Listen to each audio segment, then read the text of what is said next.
Defesa espiritual. Pedro Siqueira.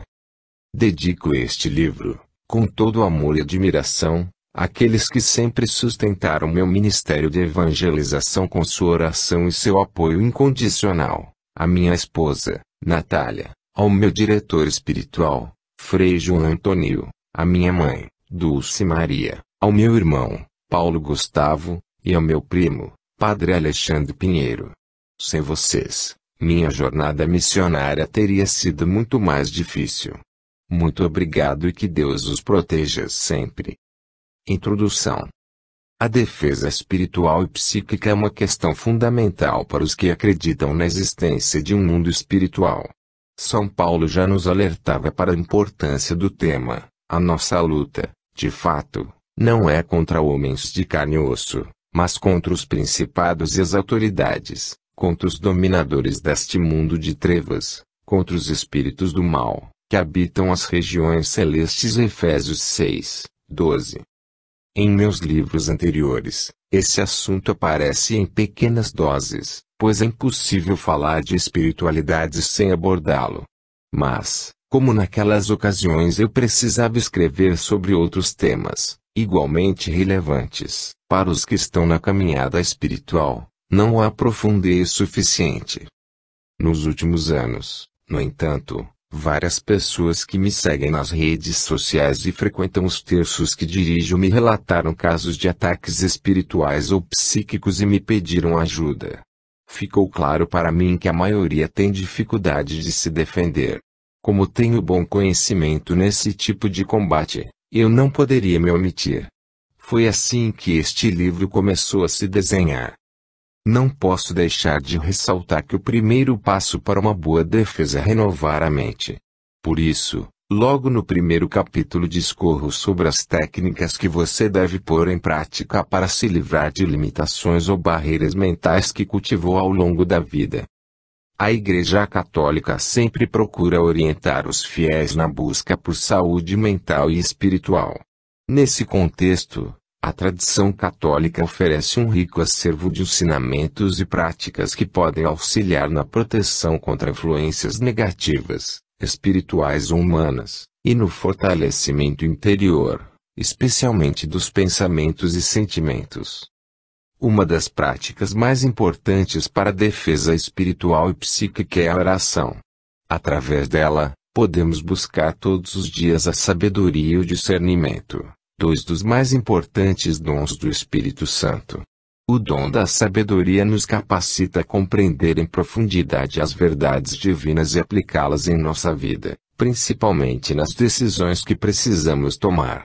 O dom do discernimento nos habilita a avaliar com clareza pessoas, situações e fatos, para que, identificando a verdade por detrás deles, rejeitemos as influências malignas e os enganos do mundo. A oração é um momento de comunicação com Deus e de abertura para a sua graça. Segundo a Igreja Católica, é um poderoso instrumento de defesa contra as forças do mal. Quando rezamos diariamente, fortalecemos nossa fé e nos conectamos com a fonte divina de amor e proteção. Não preciso, então, frisar que todos devem cultivar uma vida de oração constante. Escrevi notas importantes sobre essa prática e você pode falar com Deus. Neste livro de agora, trago mais algumas informações que vão levar a sua vida de oração a outro patamar. Como nossa mente precisa se ancorar em coisas boas para aumentar o bem-estar, na tradição católica temos a meditação dos mistérios da fé, da vida de Jesus Cristo, presentes na devoção mariana do Rosário, e a leitura diária das passagens bíblicas, com ênfase nos evangelhos e nas cartas atribuídas aos apóstolos, que se encontram no Novo Testamento. Mantendo a constância dessas atividades, é possível cultivar a serenidade e a paz interior, fortalecendo não só o espírito, mas também a defesa psíquica. Como auxílio determinante na guerra espiritual, há ainda à nossa disposição armas de eficácia comprovada por exorcistas e pessoas que trabalham com a oração de libertação e que encaram os espíritos malignos de frente. Refiro-me aos sacramentos e aos sacramentais. Os sacramentos são ritos sagrados instituídos por Jesus Cristo e confiados à Igreja Católica para a santificação dos fiéis e a celebração da vida cristã. São 7: batismo, confirmação, ou crisma, eucaristia, penitência, ou reconciliação, unção dos enfermos, ordem e matrimônio. Neste livro, narro diversas experiências místicas que tive com eles. Os sacramentais são ritos sagrados, objetos que têm uma dimensão sagrada, embora não sejam sacramentos no sentido estrito. Entre eles estão, por exemplo, as bênçãos, as procissões, as velas bentas, as medalhas, os escapulários, as águas e os óleos bentos, as imagens e as relíquias dos santos. Ajudam-nos a recordar a presença de Deus em nossa vida e a expressar nossa devoção e confiança nele. Há muitos anos, tenho por hábito me valer dos sacramentais. O jejum é mais uma das armas disponíveis. Associado à oração pessoal, à meditação dos mistérios da vida de Cristo e à leitura do Novo Testamento, é uma das ferramentas mais eficazes. Trata-se da abstinência de alimentos durante um período determinado como forma de purificação e fortalecimento interior. Na tradição católica, ele é frequentemente ligado ao sacrifício pessoal, penitência, e à busca de uma maior intimidade com Deus. Por meio do jejum, também cultivamos a disciplina e o autocontrole, aumentando a força espiritual e a defesa psíquica. Neste livro, você terá instruções sobre o jejum no combate espiritual. Os que acompanham meu trabalho de perto sabem que sou devoto da Virgem Maria, de São José e de São Miguel Arcanjo. Este trio forma a tropa de combate mais temida pelos espíritos malignos. Seu destaque é tão grande que escrevi capítulos sobre as devoções a eles, para incentivar você a tê-los como companhia diária. Como o assunto da defesa é complexo e o mal pode estar disfarçado ou contido em uma base material, algo com que podemos nos deparar no dia a dia, trago informações especiais sobre a contaminação espiritual que ocorre através de pessoas, objetos ou lugares. Por fim, apresento orações para as mais diversas situações de combate. Você deve combiná-las com as práticas sugeridas, para ter a maior proteção possível e eliminar mais rapidamente um ataque psíquico ou espiritual. Boa leitura e que Deus o abençoe. Renovar a mente. O ser humano interpreta o mundo e traça seus planos a partir da mente. Os 6 sentidos são processados sem cessar pelo nosso filtro mental. O 6º sentido está ligado à intuição e à conexão com o mundo espiritual. Alguns não sabem que, em termos de espiritualidade e defesa psíquica, a mente humana representa um campo de batalha. Se, ao longo da vida, você não conquistar o domínio dessa área, alguém vai fazer isso em seu lugar. E as consequências serão desastrosas. Aprendi sobre esse assunto há algum tempo com meu anjo da guarda. Ele me apareceu de surpresa no escritório do meu apartamento, brilhando intensamente com sua luz verde. Era novembro de 2021 e eu estava preparando o equipamento que iria usar para entrar ao vivo no meu canal do YouTube. Em poucos minutos eu iniciaria a oração do Santo Terço, com a intenção principal de rezar pelas almas do purgatório. Pedro, o que acontece se um homem que vive em uma região violenta, cheia de bandidos, sem querer deixa o portão de casa aberto e as câmeras de segurança e os alarmes desligados ao sair para o trabalho? Fiquei um tanto surpreso com a pergunta. Pensei que ele havia chegado para me passar alguma instrução específica sobre o terço que eu estava prestes a recitar com o povo que me segue nas redes sociais. Que imprudência, respondi, desconectando os cabos do microfone e do violão na mesa de som. Esse homem será no mínimo assaltado. Talvez algo pior aconteça a ele e sua família. Exatamente, afirmou ele, com a praticidade de sempre, sem dar um sorriso ou expressar satisfação. Imagine que você é esse homem e que sua mente é a casa desprotegida. Seria fácil arrumar tudo depois do assalto. Sua comunicação telepática carregava uma ênfase diferente e não só ecoava pela minha cabeça, mas também fazia meu corpo vibrar. Era óbvio que queria marcar bem seu discurso. Não. Colocar tudo em ordem seria extremamente difícil, respondi de imediato. Minha mente estaria tão desprotegida assim? Anos antes, em 2001, enquanto fazia mestrado em Direito Público, na Universidade do Estado do Rio de Janeiro, UERJ, presenciei um debate jurídico entre um professor e um aluno sobre princípios tributários. Ambos pareciam ter bons argumentos na defesa de seu posicionamento. Em determinado momento, mais alunos aderiram à discussão e o professor ficou visivelmente satisfeito com o efeito de suas ideias. Ele disse a todos que, sempre que fôssemos ler algo, um livro, uma petição em um processo ou mesmo uma notícia de jornal, deveríamos identificar a verdadeira motivação do autor do texto, ideológica, religiosa, social ou mesmo pessoal. Havia guardado essa importante lição para mim e passei a aplicá-la desde então. Por isso, fiquei atento ao alerta que meu anjo da guarda tinha acabado de fazer. Eu precisava ir além dos textos que li e filmes a que assistia. Tinha que prestar atenção nas motivações daqueles que conversavam comigo sobre os mais diversos assuntos. Depois de refletir, concluí que, no fundo, ele tinha razão. Eu havia me descuidado de minhas defesas psíquicas, por distração ou por não me sentir ameaçado durante algumas conversas ou enquanto escutava alguns discursos mais corriqueiros.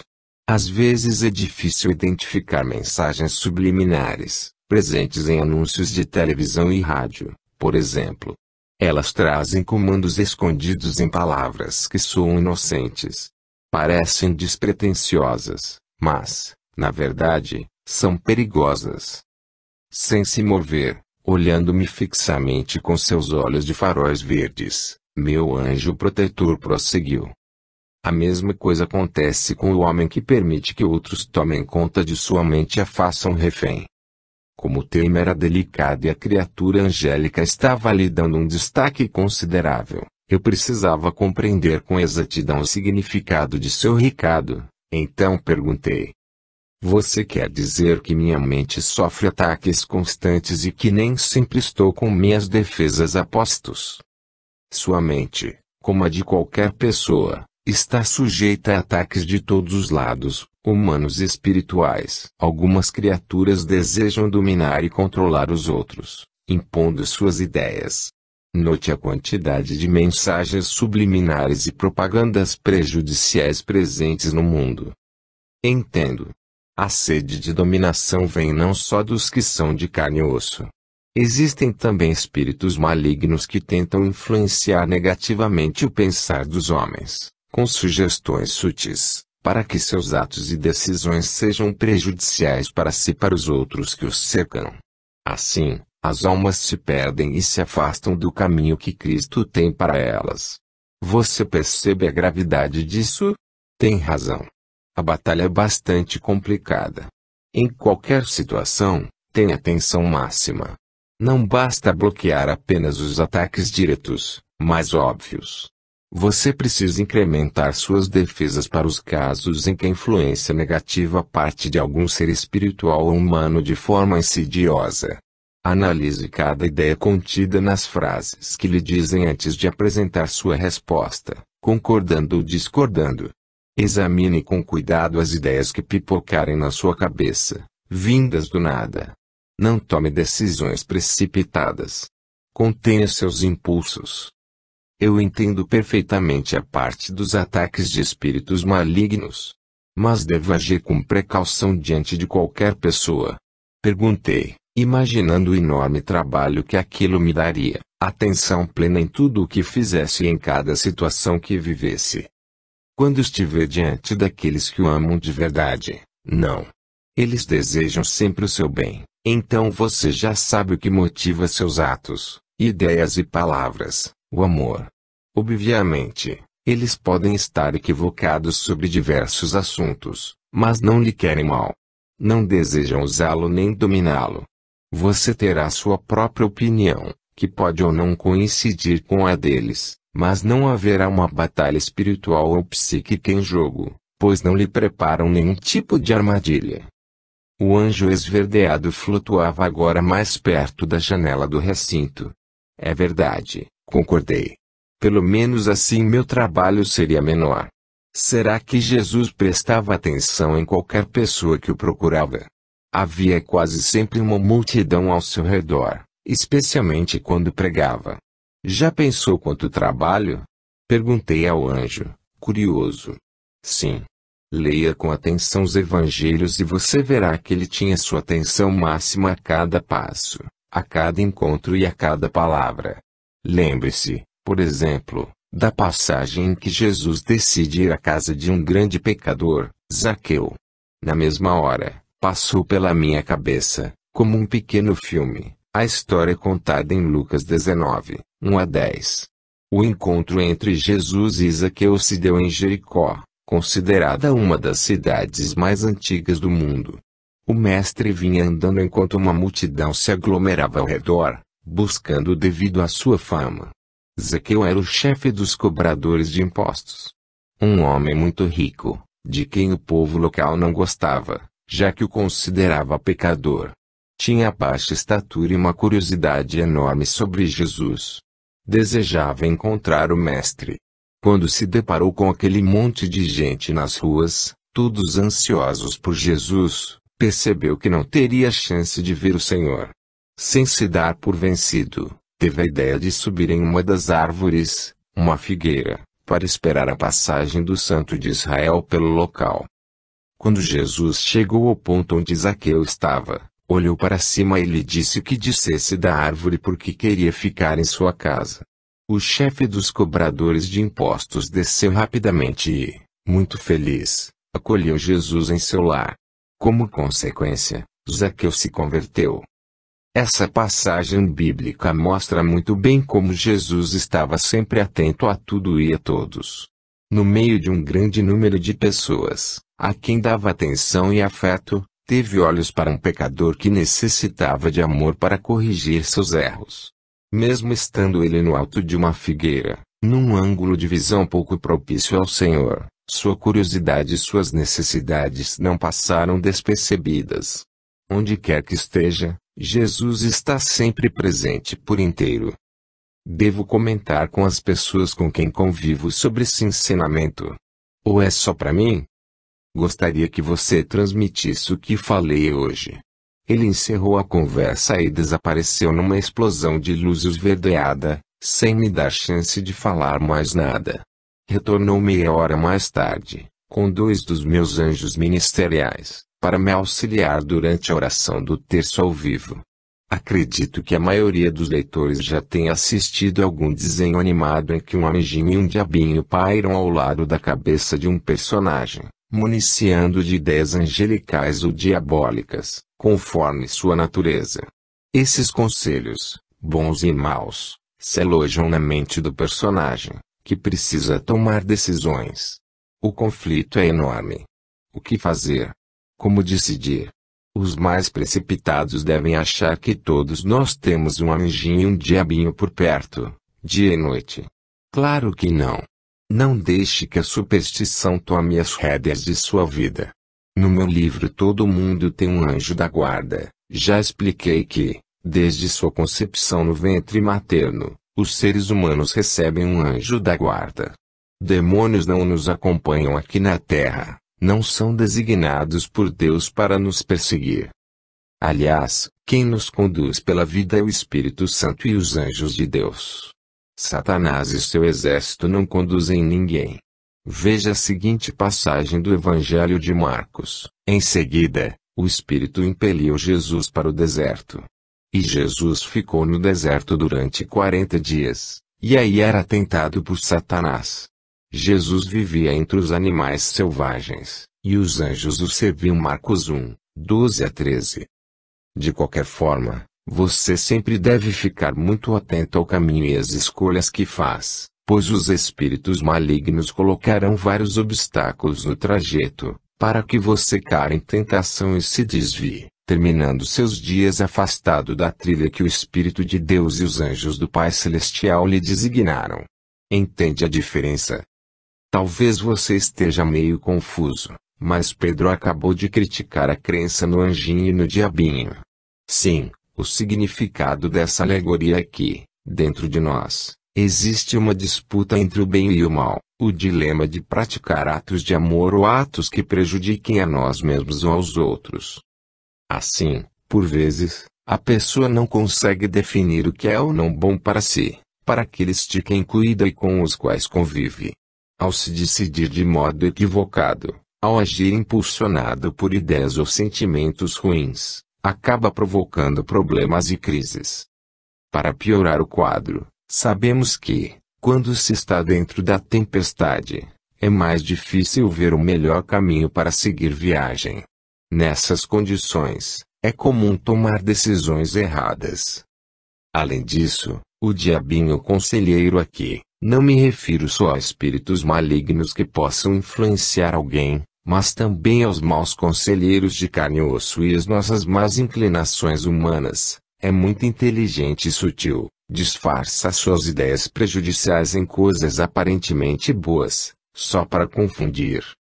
Apesar do tom de comédia, o desenho animado traz uma realidade mística. Nossa mente é, de fato, um campo de batalha. Nós decidimos quais serão os pensamentos e sentimentos que vão se sair vitoriosos e nos guiar. Decidimos que pessoas, seres espirituais, palavras, exemplos e situações vão influenciar nossa vida. Você deve estar se questionando, diante de todas as dificuldades apresentadas, como faço para renovar minha mente? Calma. A Bíblia traz a solução. São Paulo já nos falava sobre a importância dessa questão para criar boas defesas contra os ataques psíquicos e espirituais. Com sua aclamada sabedoria, o grande santo nos dá um conselho muito importante em sua carta aos Romanos: não se amoldem às estruturas deste mundo, mas transformem-se pela renovação da mente, a fim de distinguir qual é a vontade de Deus, o que é bom, o que é agradável a Ele, o que é perfeito. RM 12, 2. Está claro que não podemos ter uma mente conformada às diretrizes de um mundo que não pratica a fé em Cristo. Para ser realmente livre e renovada, ela precisa ter a compreensão daquilo que Deus tem para nós e do que, aos seus olhos, é bom, agradável e perfeito para nossa vida. Nosso Pai Eterno tem um plano de amor e vitória para cada um de nós. Nossa mente não deve acolher as ideias e os pensamentos propostos por essa gente que não vive a fé ou pelos que estão na igreja mas que querem nos dominar ou nos usar segundo seus desejos egoístas e planos humanos. Nesse caso, o que precisamos fazer? São Paulo expõe a solução em sua carta aos Colossenses: pensem nas coisas do alto, e não nas coisas da terra. CL 3, 2. O que significa pensar nas coisas do alto? O que exatamente nossa mente deve focar? O que não pode estar em nossa cabeça? Acredito que essas dúvidas também foram apresentadas ao apóstolo Paulo. Então, em pormenores, ele deu a seguinte instrução, que é muito atual, para a sua comunidade colossense. Agora, porém, abandonem tudo isto: ira, raiva, maldade, maledicência e palavras obscenas, que saem da boca de vocês. Não mintam uns aos outros. De fato, vocês foram despojados do homem velho e de suas ações, e se revestiram do homem novo que, através do conhecimento, vai se renovando à imagem do seu Criador. Vistam-se de sentimentos de compaixão, bondade, humildade, mansidão, paciência. Suportem-se uns aos outros e se perdoem mutuamente, sempre que tiverem queixa contra alguém, e, acima de tudo, vistam-se com amor, que é o laço da perfeição. Colossenses 3, 8 a 10, 12 a 14. Precisamos excluir de nossa vida pensamentos maldosos e raivosos contra quem quer que seja, assim como as mentiras, pois só nos trazem prejuízo, envenenando os sentimentos. Além disso, não devemos usar um linguajar de baixo nível, recheado de palavrões. Lembre-se do que Jesus disse: a boca fala daquilo de que o coração está cheio. Lucas 6:45.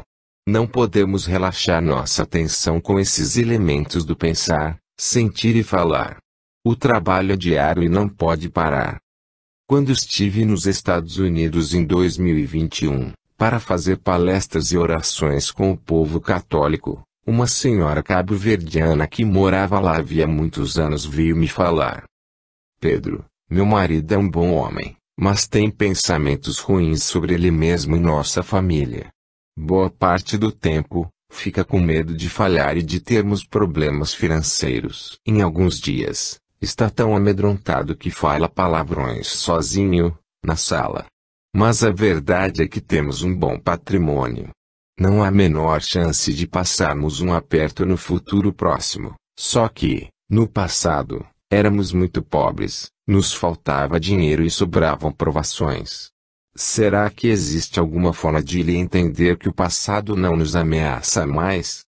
Parece que seu marido está ancorado no passado. A vida difícil que teve o marcou profundamente. Ele deixa que esses pensamentos ruins, as recordações de dor, tomem conta de sua mente sempre. Não. Em algumas semanas ele parece anestesiado, desmotivado, mas sem demonstrar pavor. Um tanto aéreo. Em outras, parece mais confiante. Não fica reclamando de tudo nem demonstra ter medo da derrota. Mas esses períodos, de anestesia ou de certa paz, não duram quase nada. Para ser sincera, acho que o medo dele retorna com mais força ainda. Anestesiado e aéreo. O que isso significa exatamente? Parece que não quer pensar em suas tarefas ou problemas. E nunca está satisfeito com nada. Imagino que ele deixe a mente ociosa, se é que isso é possível. Ela regalou os olhos. Quer dizer que ele evita pensar nos problemas e nas coisas boas que tem na vida? Acho que sim. Mas percebo que até nesses momentos em que ele parece relaxado, sem apresentar preocupação exagerada, não há paz de verdade. Creio que não há alegria em seu coração. Uma coisa é certa. Ele nunca está feliz, concluiu a mulher, triste. Minha intuição é que seu marido não segue o conselho que Jesus deu na parábola da casa arrumada que é ocupada por demônios. Poderia me explicar melhor? Claro, abri a Bíblia que tinha acabado de usar para fazer uma palestra sobre anjos e disse: Jesus ensina o seguinte em Lucas 11:2426. Quando um espírito mau sai de um homem, fica vagando em lugares desertos à procura de repouso, e não encontra. Então diz: vou voltar para a casa de onde saí. Quando ele chega, encontra a casa varrida e arrumada. Então ele vai, e traz consigo outros 7 espíritos piores do que ele. Eles entram, moram aí e, no fim, esse homem fica em condição pior do que antes. Será que meu marido está dominado por espíritos malignos? Perguntou a senhora, espantada. Não necessariamente, mas está influenciado por ideias nocivas. Elas podem ter sido plantadas em sua mente por seres humanos, seus pais ou alguém em quem ele confia, por exemplo. Podem, também, vir de criaturas espirituais malignas, que se aproveitam das suas feridas emocionais. Ele é um homem muito fechado. Nunca me diz o que está sentindo. Não expressa seus desejos. Jamais fala sobre sua infância e seus pais, comentou ela em voz baixa. Não tenho como afirmar com exatidão se o medo tem relação com a infância dele, os pais ou espíritos ruins que se aproximam dele e relembram as derrotas que ele sofreu durante a vida. Fiz uma pausa. Como ela não disse nada, decidi prosseguir.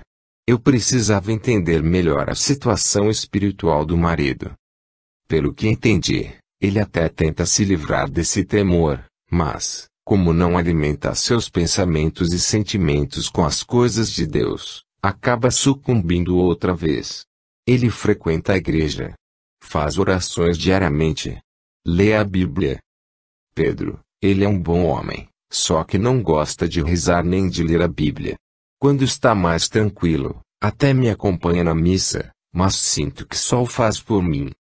A mulher ficou uns segundos em silêncio, inspirou fundo e perguntou: existe alguma forma de eliminar essas ideias de derrota da vida dele? A passagem que você leu para mim a princípio não apresenta uma solução. Ela se mantinha calma, mas continuava triste. A solução está implícita no texto. Jesus diz para cada um de nós que precisamos ocupar nossa mente e nosso coração com ideias e sentimentos bons, todos os dias, para não sermos dominados por algo que não nos serve e, muitas vezes, por coisas ruins que já havíamos nos livrado antes. Você cuida de sua casa sempre, certo? Todos os dias. Pois é. Procuramos varrer e arrumar nossa casa sempre, mantendo em ordem. O mesmo precisa ser feito nos planos espiritual, mental e emocional. Dá trabalho, mas o resultado é reconfortante. Insista com seu marido para que lhe leia a Bíblia diariamente e reze, por exemplo, agradecendo a Deus por tudo aquilo que conquistou na vida. A princípio podem ser só orações curtas. Todo domingo, leve-o para a missa com você. Persevere para que ele vá sempre. Isso já vai resolver boa parte do problema. Note que o combate psíquico e espiritual não é tarefa fácil. Além de aprendermos como lutar, precisamos exercitar o aprendizado na vida diária. Ter constância é fundamental. Além disso, é necessário que estejamos cheios do Espírito Santo, especialmente dos dons do discernimento e da sabedoria.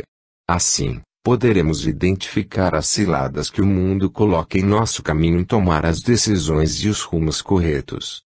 Sabedoria e discernimento. Além de exercitar a plena atenção, estando verdadeiramente presente a cada momento, é muito importante que cada um de nós tenha os dons do Espírito Santo do discernimento e da sabedoria. Neles se encontra o remédio contra a boa parte do engano e da confusão. Ao observar pessoas e situações com o dom do discernimento, enxergamos a realidade como ela é, com muita precisão. Usando o dom da sabedoria, podemos decidir que rumo devemos tomar ou quais rotas precisamos evitar, ainda que a escolha seja das mais difíceis. Por isso, ambos caminham lado a lado, de mãos dadas. Nunca peça a Deus um só, trata-se de um combo. Esses dons do Espírito Santo nos mostram a estrada que o Pai Celestial quer que sigamos. Sua importância remonta a tempos muito antigos e tem destaque, por exemplo, no livro dos Provérbios, cuja autoria foi atribuída ao rei Salomão, por conta de sua fama de sábio, mas os estudiosos afirmam que é possível identificar 9 coleções, provindas de tempos e mãos diferentes. Seja como for, alguns desses provérbios nasceram antes do ano 950 a.C. e estão conosco até hoje. Imagine o grande valor que eles têm no campo da sabedoria. No prólogo dos Provérbios, encontramos o título Sabedoria para Viver. Quem não precisa disso? O capítulo 1 faz um resumo da obra, Provérbios de Salomão, filho de Davi, rei de Israel, para conhecer a sabedoria e disciplina, para entender as sentenças profundas, para adquirir disciplina e sensatez, justiça, direito e retidão, para ensinar sagacidade aos ingênuos, conhecimento e reflexão aos jovens. Os provérbios dão importância também para o discernimento, como se pode ver na seguinte passagem: todo homem prudente age com discernimento, mas o insensato põe em evidência sua loucura. PR 13:16. Como manifestar esses dons do Espírito Santo? O primeiro passo é a oração. Devemos pedi-los com insistência a Deus, em especial ao Espírito Santo, uma das 3 pessoas da Santíssima Trindade. O próprio Javé pontua isso ao falar a Moisés: eu enchi do Espírito Divino para lhe dar sabedoria, inteligência e habilidade para toda sorte de obras. Êxodo 31:3. Tem gente desconfiada que pensa: será que Deus vai me dar essa graça, me enviando seu Santo Espírito, com os seus dons da sabedoria e do discernimento, só porque eu pedi? Sem dúvida. Isso é o que a Bíblia nos ensina, desde o Antigo até o Novo Testamento. Leiam com atenção as passagens a seguir. E dou a sabedoria ao coração de todos os homens inteligentes, a fim de que executem tudo o que te ordenei. Êxodo 31, 6. De fato, é Javé quem dá a sabedoria, e da sua boca vem o conhecimento e o entendimento. Então você entenderá a justiça e o direito, a retidão e todos os caminhos da felicidade.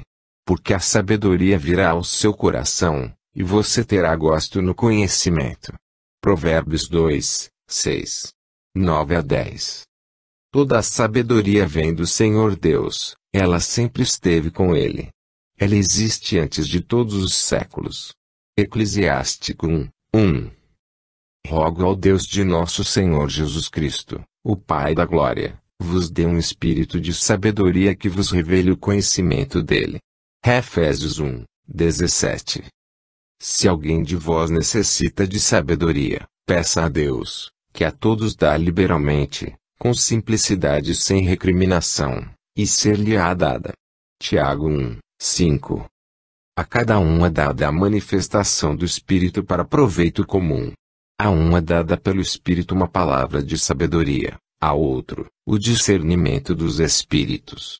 1 Coríntios 12, 7 a 8. 10. Para obter sabedoria e discernimento, também se deve ler a Bíblia. Isso pode parecer óbvio, mas pouca gente tem esse hábito. Nela encontramos diversos ensinamentos e conselhos sobre como devemos nos portar e proceder nas mais variadas situações. Suas regras e mandamentos são um porto seguro para aqueles que têm fé e desejam que as graças do Pai sejam abundantes. São Paulo nos ensina: toda a Escritura é inspirada por Deus e é útil para ensinar, para refutar, para corrigir, para educar na justiça, a fim de que o homem de Deus seja perfeito, preparado para toda boa obra. 2 Timóteo 3, 16 a 17. A Bíblia é, assim, a palavra de Deus e, como tal, tem um poder transformador para quem a lê e escuta. Esse mistério é conhecido desde muito antes de Cristo. Veja, por exemplo, o que nos diz Josué: eis que me vou hoje pelo caminho de toda a terra. Reconhecei de todo o vosso coração e de toda a vossa alma que de todas as boas palavras que pronunciou em vosso favor o Senhor, vosso Deus, nenhuma só ficou sem efeito, todas se cumpriram, e não falhou uma sequer. Jotás 23, 14. Quando usadas com fé, as palavras da Bíblia produzem efeito nos mundos material e espiritual. São armas contra as investidas do maligno e, portanto, devem ser utilizadas em todo e qualquer combate espiritual. Para alcançar discernimento e sabedoria, também devemos exercitar a gratidão. Percebo isso na ordem que São Paulo deu para a comunidade dos Colossenses: sejam constantes na oração, que ela os mantenha vigilantes, dando graças a Deus. CL 4, 2. Sabemos como a gratidão das pessoas tinha um efeito especial sobre Jesus. Como ele se alegrava quando alguém reconhecia a benesse que Deus lhe havia feito. No capítulo 17 do Evangelho de Lucas, o apóstolo nos conta que o mestre caminhava entre a Samaria e a Galileia quando foi abordado por 10 leprosos. Todos gritaram para ele, pedindo a cura. Cheio de compaixão, o Senhor determinou que eles se apresentassem aos sacerdotes. No caminho, eles ficaram curados. Mais um milagre impressionante de Jesus. O problema é que apenas um dos curados voltou e lhe agradeceu, sendo que nem judeu ele era. O homem provinha de um povo que não tinha boas relações com os judeus, os samaritanos. Chateado, Cristo perguntou ao homem onde estavam os outros, que também tinham sido curados da lepra. Sumiram.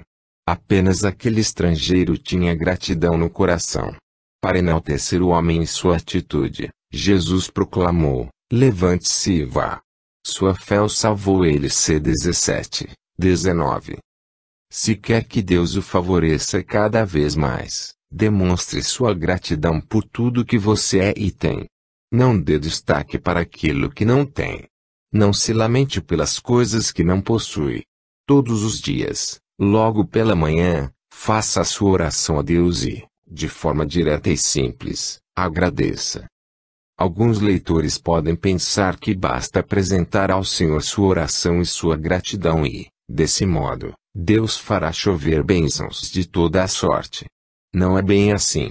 O próprio Jesus já havia avisado que não é suficiente se dedicar apenas à oração. Vigiai e orai para que não entreis em tentação. O espírito está pronto, mas a carne é fraca. Mateus 26, 41. Perceba que o mestre inicia seu conselho com vigiar. Assim, precisamos estar atentos aos nossos pensamentos, sentimentos e atos o tempo todo, para não darmos brechas para que o mal entre sorrateiramente em nossa vida. Aquele que não se autoexamina, não analisa suas palavras, desejos e ações, dá abertura para o mal. Combatendo as crenças limitantes. Conheço um bom número de pessoas que se sentem oprimidas pelo mundo. São situações sociais, econômicas e afetivas que se desenrolam de uma forma diferente daquilo que idealizaram ou fora dos limites do que consideram aceitável. Sob o peso de todas essas aflições, elas acabam sucumbindo, desenvolvendo depressão ou alguma doença psíquica ou física mais severa, por somatizar o sofrimento. Suas ideias e sentimentos estão sob o jugo da negatividade que tem se espalhado através de pessoas com quem convivem, programas de TV, jornais, revistas e outros meios de comunicação. Abatidas e influenciadas pelas coisas ruins que invadem sua mente, vão pouco a pouco perdendo a força para lutar. Com a fé enfraquecida, passam a crer que a ruína é inevitável. Apenas uma questão de tempo. De forma equivocada, pensam que esse é o plano de Deus para elas. Você também se sente assim? Não devemos permitir que nossos pensamentos sejam dominados por essas ideias de derrota, ainda que elas tenham vindo de nosso próprio lar e da comunidade onde servimos. Muita gente age sob forte influência das crenças limitantes que lhes foram transmitidas quando eram crianças, adolescentes ou mesmo adultos. O que são essas crenças limitantes? São ideias que nos foram impostas por pessoas que tinham alguma autoridade sobre nós, pais, avós, irmãos mais velhos, amigos importantes ou mesmo patrões, ou foram por nós assimiladas devido a experiências negativas ou derrotas que vivenciamos durante nossa formação. Por exemplo, pais que repetidamente dizem aos filhos que eles não têm capacidade para certa função, profissão ou trabalho. Parentes que dizem à criança que ela jamais vai obter sucesso porque ninguém na família conseguiu. Pessoas que declaram que você não pode ser feliz só por sua origem humilde. Que você jamais terá um casamento feliz porque as mulheres da família são amaldiçoadas. Que ter dinheiro é ruim e você perderá o direito ao paraíso. Dita muitas vezes e com veemência, essa afirmação sem base científica, sem lógica ou prova de veracidade acaba se tornando uma verdade incontestável para quem a escuta desde pequeno. Certa vez, fui recitar um terço no Santuário da Mãe dos Aflitos, em São Paulo, e um empresário me disse. Na minha cabeça sempre ouço a voz da minha mãe, que era muito religiosa: meu filho, não queira ganhar muito dinheiro nem buscar prosperidade, porque na Bíblia está escrito que é mais difícil um rico entrar no reino dos céus do que um camelo passar pelo buraco de uma agulha. Pedro, o que você pode me dizer sobre isso? Os olhos do homem demonstravam grande preocupação. Dava para perceber que ele estava vivendo um grande dilema, pois era rico e tinha amor a Deus. Seu sucesso e riqueza o faziam sofrer. Você acha que Deus condena aqueles que são ricos? Perguntei. Ser rico é ruim aos olhos de Deus? Pelo que aprendi, sim. Eu me lembro daquela passagem do Evangelho que diz que o dinheiro é mau, respondeu ele, mas sem muita firmeza. Você é casado? Tem filhos? Sim, sou casado e tenho 3 meninas. Você fica feliz por dar educação de qualidade a elas? Acha importante que elas tenham uma boa casa para morar? Sim, sem dúvida. Mas, você se sente culpado pelo padrão de vida que tem. Acha que, por causa disso, pode até mesmo ser condenado ao inferno. Olhei dentro dos seus olhos. Diga-me uma coisa, você costuma dar o dízimo e esmolas aos pobres e faz doações para os necessitados? Claro. Não é isso que a Igreja Católica nos ensina? Se você fosse pobre, como nas palavras de sua mãe, isso seria possível. Não. Seu padrão de vida seria o que tem hoje. O que seria de suas filhas? Provavelmente eu estaria lutando, com enorme dificuldade, para conseguir dar escola e alimentação para elas. Com todo respeito, você está enganado em pensar que o fundamento do mal é o dinheiro, afirmei com um sorriso nos lábios. Não pode ser. Não é o que está na Bíblia. Espere um instante. Fui pegar uma Bíblia que estava sobre a mesa, na sacristia do santuário. Depois de localizar o trecho que procurava, pousei minha mão direita na página e perguntei: você disse que está escrito aqui que o dinheiro é maligno, certo? Sim. Ele buscava ler a página onde estava aberta a Bíblia. Pensei, ótimo, a curiosidade é o primeiro passo para ele investigar essa crença limitante e questioná-la de verdade. Vou ler a passagem a que você se refere. Está na primeira carta a Timóteo, capítulo 6, versículo 10, porque a raiz de todos os males é o amor ao dinheiro. Por causa dessa ânsia de dinheiro, alguns se afastaram da fé e afligem a si mesmos com muitos tormentos. Ao ler, dei ênfase às palavras amor e ânsia. Imediatamente, o homem pescou a ideia. Sorriu para mim e, com mais alívio do que firmeza, exclamou: Pedro, agora entendi. O problema não é o dinheiro em si, mas ter amor, apego a ele. É querer o dinheiro a todo custo, sem pensar no bem do próximo. Não é correto ser um escravo do dinheiro. Pela primeira vez em toda a nossa conversa, ele abriu um sorriso bonito. Pois é exatamente o que eu penso, respondi, satisfeito. Para aplacar ainda mais a dúvida do empresário, decidi acrescentar a leitura da passagem de Lucas 16,13.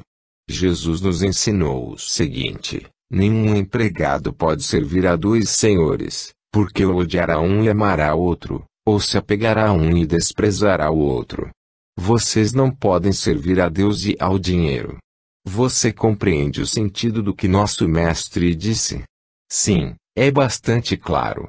Se eu tenho apego ao dinheiro, se o objetivo da minha vida é somente enriquecer, o famoso dinheiro pelo dinheiro, independente das boas obras que possa apresentar a Deus, eu o desagrado. Agora ele soava bastante seguro em suas palavras. Provavelmente havia se libertado daquela péssima crença transmitida pela mãe. Usei esse encontro com o empresário apenas para ilustrar o que já havia escrito. Muitas pessoas acreditam, sem questionar, estudar ou investigar, nas supostas verdades que lhes são apresentadas. Resultado: a mente delas fica ancorada naquelas farsas e elas não conseguem evoluir e prosperar em diversas áreas para a vida em abundância junto de suas famílias. O próprio Jesus nos disse, em João 10:10, que veio ao mundo para que tivéssemos vida em abundância. O que isso significa? Claro que ele se referia à graça de Deus para nós, mas, como o Criador nos fez criaturas materiais também, você tem um corpo físico e precisa, no mínimo, se vestir, se alimentar e viver sob um teto. Podemos estender o sentido para o âmbito material. A vida em abundância é uma vida de prosperidade, harmonia e paz espiritual e material para os que creem que o Salvador é a fonte de todo bem. Não deixe que pessoas invejosas ou preguiçosas destruam a sua mente afirmando que é bom ser derrotado, sofrer e passar necessidade. Nossos pensamentos e sentimentos são preciosos porque vêm antes de qualquer passo a ser dado em nossa vida. São fundamentais para as tomadas de decisão. Se estiverem contaminados, provavelmente teremos muita dificuldade para atingir nossos objetivos. E o pior, não vamos descobrir a vontade de Deus para nós, já que o Criador quer o melhor para cada um, uma vida plena. Para sustentarmos bons pensamentos e sentimentos, é necessário que a comunicação interna e externa ganhe em qualidade. Vamos analisar esse tema no próximo capítulo. Comunicação interna e externa. Nossos pensamentos e ideias não podem estar dentro dos moldes oferecidos pelo mundo, ou seja, dentro do que sugerem as pessoas que não vivem a fé ou que desejam nos controlar ou submeter ao seu domínio. Do contrário, vamos sucumbir ao fracasso nas mais diversas áreas da vida, culpando aos outros e a Deus pelas derrotas que acumulamos ao longo dos anos. Por tudo isso, precisamos melhorar a qualidade da nossa comunicação interna e externa. Comunicação interna é o que dizemos para nós mesmos, com atitudes, pensamentos ou palavras, especialmente aqueles que afirmam nossas verdades, tudo aquilo em que acreditamos, objetivos ou valores. Comunicação externa é o que falamos aos outros, não só com palavras, mas também com a linguagem corporal. Ambas são de suma importância no tema da defesa psíquica e espiritual, pois falhas em qualquer uma delas abrem brechas para que o maligno entre em nossa vida. Isso não é apenas uma norma de combate psíquico e espiritual. Trata-se de algo defendido, em certa medida, pela ciência. Em seu livro A Biologia da Crença, o pesquisador americano Bruce Lipton apresentou a tese de que as crenças do ser humano controlam sua biologia, influenciando praticamente tudo que ocorre no corpo. Sua afirmação se baseia nas pesquisas que realizou, ao longo dos anos, com células e com o efeito placebo. O placebo é muito utilizado em estudos clínicos como comparativo com um remédio verdadeiro. O médico informa ao paciente que determinado medicamento tem um forte poder curativo, mas na realidade ele é feito apenas de açúcar. Como o paciente toma o placebo acreditando em sua eficácia, os sintomas da doença acabam sendo amenizados. Ao final do experimento, o médico conta a verdade e diz que foi a mente do paciente que de fato agiu, com base em sua forte crença de que o medicamento funcionaria. Essa é mais uma prova de que os pensamentos e sentimentos são poderosos. Eles podem mudar a sua vida, para melhor ou para pior, dependendo do que você cultiva no seu dia a dia. Há mais um fator que pode ajudar ou prejudicar você na caminhada: o ambiente. Bruce Lipton esclarece que o meio em que você vive interfere de modo crucial na sua mente e, por consequência, no seu corpo. Segundo o autor, é fundamental que a pessoa se alimente de boas notícias e ideias e de pessoas positivas. Já imaginou como é prejudicial um lar onde as pessoas apenas reclamam dos reveses da vida e não creem na possibilidade de vitória nas mais diversas empreitadas? Certa vez, antes de me casar, eu estava um tanto desanimado com algumas coisas que havia algum tempo não estavam saindo como eu queria. À época eu tinha uma tendência a pensamentos negativos e me deixei contaminar pela ideia do fracasso. Chateado, resolvi rezar sozinho um terço, para aliviar meu coração. Recitei o Credo e o Pai Nosso e, logo que iniciei o Ângelus, Santo Antônio apareceu na minha frente. Mentalmente, iniciei o diálogo com o Santo: meu amigo, estou triste porque o meu projeto não dá resultado. Fiz uma peregrinação a locais poderosos da nossa fé católica e, até aqui, só colhi derrotas. Não sei se conseguirei atingir meu objetivo algum dia. Tenho me esforçado muito e nada de bom acontece. Peça ao Pai Celestial por mim. Pedro, vim aqui justamente lhe dizer que nosso Pai Eterno não quer ver você mergulhado nessas emoções negativas. Quanto mais você alimenta esses pensamentos e sentimentos, mais eles influenciam sua vida. Trata-se de uma escolha. Você precisa dar um basta neles.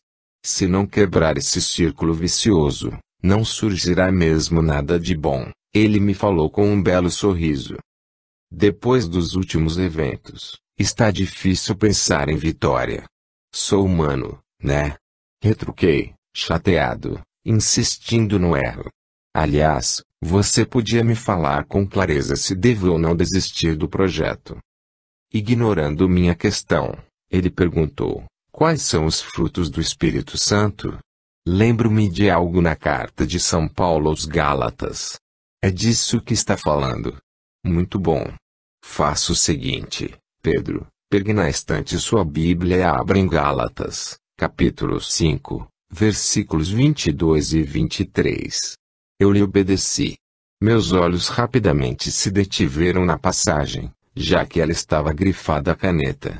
Em algum momento da vida, devo ter estudado mais a fundo essa carta de São Paulo e destacado o trecho. Tenho certeza de que já se lembrou do ensinamento de Paulo, mas, para que não restem dúvidas em seu coração, gostaria que lesse em voz alta, pediu o santo.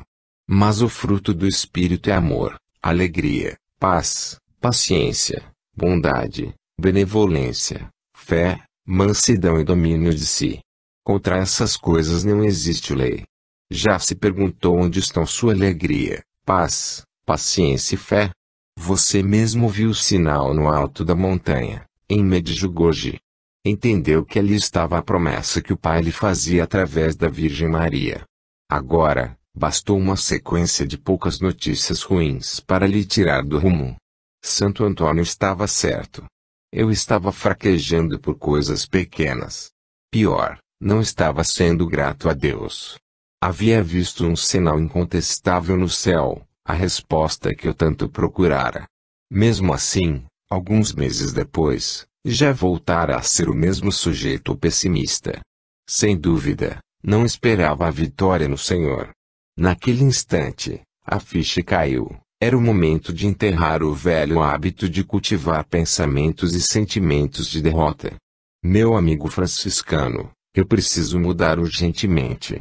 Além de não me fazerem bem, esses sentimentos demonstram falta de fé e ingratidão com o Pai Celestial. Afinal, Ele me enviou minha mãe do céu com um sinal tão claro, uma resposta positiva de algo que já peço há quase 2 anos. Estou envergonhado com minha postura e meus pensamentos. Isso é um bom começo.